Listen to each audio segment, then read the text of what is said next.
क्या नरेंद्र मोदी की सरकार तिरंगे के हरे रंग को निकाल देंगी?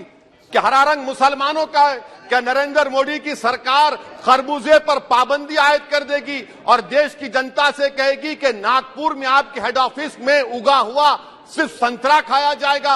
आग से आग बुझाने को कहा जाता है, जख्म पे जख्म खाने को कहा जाता है। हम वफादार है बताने के लिए, हमको अपना सर कटाने के लिए कहा जाता है। ये जो 28 लोगों की लिस्ट है जो देश का पैसा खाकर भाग चुके हैं या बैठे हुए, उसमें कोई मुगलों का नाम है क्या? सदर जमहूरिया के खुतबे में लफ्ज़े अक़लियत का, माइनॉरिटी का जिक्र भी नहीं किया गया। नरेंद्र मोदी की सरकार ये नहीं चाहती कि अक़लियत और मुसलमानों के बच्चे तालीम याफ्ता होकर इस देश को मजबूत करें। बिल्किस बानो से इंसाफ करिए, चीन से मत डरिए प्रधानमंत्री।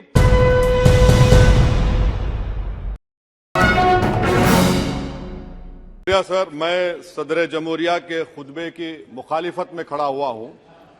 मैं बरसर इख्तिदार जमात से जानना चाहूंगा, क्या ये सच नहीं है, क्या ये सच नहीं है कि आप ही के आदाद शुमार 75वां NSSO का डेटा ये कहता है कि 25% मुस्लिम बच्चे पैसों की गुर्बत की वजह से तालीम से ड्रॉप आउट हो जाते हैं? क्या ये सच नहीं है कि 7 साल से ऊपर जो बच्चों का खवानगी का तनासुब है तमाम मज़ाहिब में सबसे कम मुसलमानों का है? क्या ये सच नहीं है कि ग्रॉस अटेंडेंस रेशियो तमाम मज़ाहिब का सबसे कम मुसलमानों का है? क्या ये सच नहीं है कि सबसे कम एनरोलमेंट जो होता है वो मुसलमानों का है? क्या ये सच नहीं है कि AISHE की रिपोर्ट ये कहती है कि हायर एजुकेशन में मुसलमान का तनासुब 5% से 4% पर आ चुका है? और ये सरकार इन तमाम आदादो शुमार को देखते हुए, इनके आदादो शुमार को सामने रखते हुए सदर जमहूरिया के खुतबे में लफ्ज़े अक़लियत का, माइनॉरिटी का जिक्र भी नहीं किया गया, जो भारत की आबादी का 19% का हिस्सा है। ये इनकी मोहब्बत है अक़लियतों से और मुसलमानों से। सर, क्या ये बात सच नहीं है कि आपने माइनॉरिटी के बजट को 40% कम कर दिया, स्कॉलरशिप के पैसों में 560 करोड़ रुपए कम कर दिए? ये आपकी मोहब्बत है जो नफरत की निशानी बनती है। नरेंद्र मोदी की सरकार ये नहीं चाहती कि अक़लियत और मुसलमानों के बच्चे तालीम याफ्ता होकर इस देश को मजबूत करें। वो उनको हमेशा गुर्बत और नाइंसाफी का शिकार बनाकर रखना चाहती है। सर, दूसरी बात इसमें यह है कि आज अक़लियतों को मुसलमानों के ताल्लुक से कोई महीना ऐसा नहीं जाता जहां पर उनको जान से मारने की धमकी नहीं दी जाती। बरसर इख्तिदार जमात के एक MP साहिबा ने कहा कि चाकुओं को सिर्फ तरकारी के लिए इस्तेमाल मत करो, गर्दनें काटने के लिए इस्तेमाल करो। बरसर इख्तिदार जमात के एक MP ने दिल्ली में कहा कि मुसलमानों का समाजी बायकाट करो। बरसर इख्तिदार जमात ने गुलबर्गा के रेलवे स्टेशन को हरा रंग किया गया था, उसको ये कहकर तब्दील कर दिया कि मुसलमानों का रंग है। सर, मैं पूछना चाहता हूं, क्या नरेंद्र मोदी की सरकार तिरंगे के हरे रंग को निकाल देंगी? क्या हरा रंग मुसलमानों का है? क्या नरेंद्र मोदी की सरकार खरबूजे पर पाबंदी आयद कर देगी और देश की जनता से कहेगी कि नागपुर में आपके हेड ऑफिस में उगा हुआ सिर्फ संतरा खाया जाएगा?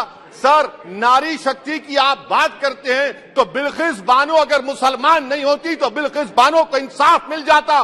20 साल से बिल्किस बानो लड़ रही है मगर उसका नाम बिल्किस बानो है। आप इंसाफ नहीं करना चाहते बिल्किस बानो से। ये नारी शक्ति आपकी है। पसमानदा मुसलमान से आपकी मोहब्बत, दीजिए 1950 के प्रेसिडेंट ऑर्डर तरमीम करिए, दलित मुस्लिम का स्टेटस पसमानदा को दीजिए। आप नहीं देना चाहते। क्या मजहबी आजादी का उनको हक हासिल नहीं है? स्पीकर साहब, मैं मुसलमान हूं, मेरे बगैर ये मुल्क नामुकम्मल है। मैं इस मुल्क का यरगमाल नहीं हूं, मैं इस मुल्क का कैदी नहीं हूं। मैं पूरे सिटीजनशिप की राइट को चाहता हूं और अभी चाहता हूं। कब आप बिहार के सुरजापुरी और कुल्हिया बादरी को कौमी OBC स्टेटस देंगे? स्पीकर साहब, दूसरी अहम बात मैं कहना चाह रहा हूं, चीन का जिक्र आपने किया। क्या प्रधानमंत्री अपनी जबान को जुम्बिश देंगे और चीन का नाम लेंगे? क्या आप चीन को डेमचौक और डेमसांग से उखाड़ कर फेंकेंगे? DGP कॉन्फ्रेंस में चेयरमैन साहब कहा गया कि 65 पेट्रोलिंग पॉइंट में से 26 पेट्रोलिंग पॉइंट पर भारत की फौज पेट्रोलिंग नहीं कर सकती है। चीन से आप डरते हैं, अरे डिसएंगेजमेंट हुआ तो डी एस्केलेशन कब होगा, डी इंडक्शन कब होगा? चीन से आप डरते हैं। 3 साल से चेयरमैन साहब 50,000 भारत की फौज हजारों फीट चोटियों पर बर्फ में खड़ी हुई है। देश के प्रधानमंत्री को क्या भारत की आवाम पर भरोसा नहीं है, भारत की फौज पर भरोसा नहीं है? अरे चीन का नाम लीजिए वजीर आजम, डरिए मत चीन से। तीसरी पॉइंट सर, हमारे कानून के मंत्री चले गए, पैराग्राफ 79 और 82 में बेसिक स्ट्रक्चर पर, आईनी ओहदों पर बैठे हुए लोग बेसिक स्ट्रक्चर पर तनकीद करते हैं, लॉ मिनिस्टर कॉलेजियम पर तनकीद करते हैं। इस ऐवान में जब एनजेसी का बिल आया, मैं वाहिद एमपी था, अब याद होगा आपको, जो मैंने कहा था कि भारत के संविधान के खिलाफ होगा बेसिक स्ट्रक्चर के। इंदिरा गांधी से सबक हासिल करना चाहिए। इंदिरा गांधी कहती थी कि जुडिशियरी मेरी पाबंद होना, अब नरेंद्र मोदी कहते हैं कि जुडिशियरी मेरी वफादार होना। इंदिरा गांधी ने 42nd अमेंडमेंट किया, देश की जनता ने इंदिरा गांधी को इख्तियार से बेदखल कर दिया। आप वही इंदिरा गांधी के इराक को ला रहे हैं। आप बताइए स्पीकर साहब, क्या ईसाई मानने वाले व्हाइट टेरर हैं? क्या ईसाई मजहब के लोग व्हाइट टेरर को फरोग देते हैं? आप बताइए। मैं यहां पर जजेस को तहफ्फुज करने के लिए नहीं खड़ा हूं, मैं बेसिक स्ट्रक्चर की हिफाजत में बोल रहा हूं। मैं अदलिया की आजादी के लिए खड़ा हूं, मैं एग्जीक्यूटिव की आजादी के लिए खड़ा हूं, लेजिस्लेचर की आजादी के लिए खड़ा हूं। चेयरमैन साहब, कोर्ट का काम ये नहीं है, जजेस का काम ये नहीं है कि नरेंद्र मोदी सरकार की मदद करे। अदलिया का काम यह है कि इस देश की कमजोर और मजलूम आवाम से इंसाफ किया जाए। चौथा पॉइंट स्पीकर साहब, यहां पर एक बड़े सरमाएदार का जिक्र किया गया है। क्या यह बात सच नहीं कि कांग्रेस और बीजेपी ने ओलिगार्क्स को पैदा किया? आप दोनों ने मिलकर ओलिगार्क्स को पैदा किया। आज इसी वजह से 60% मुल्क की दौलत 1% जनता के पास है। आप दोनों ने बैठकर मलाई खाई और गरीब और नौजवान पिस रहा है। अरे बताओ, ये जो 28 लोगों की लिस्ट है जो देश का पैसा खाकर भाग चुके हैं या बैठे हुए, उसमें कोई मुगलों का नाम है क्या? कोई मुगलों का नाम नहीं है, मगर आप उस पर कुछ नहीं बोलेंगे। संडेसरास कंपनी 15,000 करोड़ नाइजीरिया और केनिया की कोर्ट में जाकर कहती हैं कि हम हिंदू हैं, भारत को आएंगे तो परसिक्यूशन होगा। आपने कोर्ट में कुछ नहीं कहा, वहां पर एसआईटी आपने बनाई। मगर शुक्र है, मैं लाइटर वेन में कह रहा हूं कि हाइडनबर्ग अगर यहां होता तो यूएपीए लग जाता उस पर। और सर, मैं नरेंद्र मोदी सरकार को मशवरा दे रहा हूं लाइटर वेन में कि ये अंग्रेजी का अल्फाबेट ए बड़ा अशुभ है आपके लिए। AA को आपने कहा कि बेटा फाइटर एयरक्राफ्ट बनाओ, बैंकरप्ट हो गया। अब कैपिटल A को आपने 17 इंडस्ट्री दे दिए, हम पूरे विश्व में मार्केट कैप हमारा 5वें नंबर पर आ गया। सर देश के प्रधानमंत्री से बताना चाह रहा हूं कि वजीर दाखिला का नाम भी ए से शुरू होता है।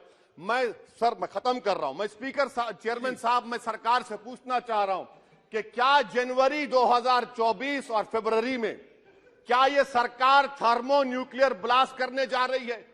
क्या आपने हमारे अतराफ में देख लिया कि उसके वाकई व नतायज क्या निकलने वाले हैं?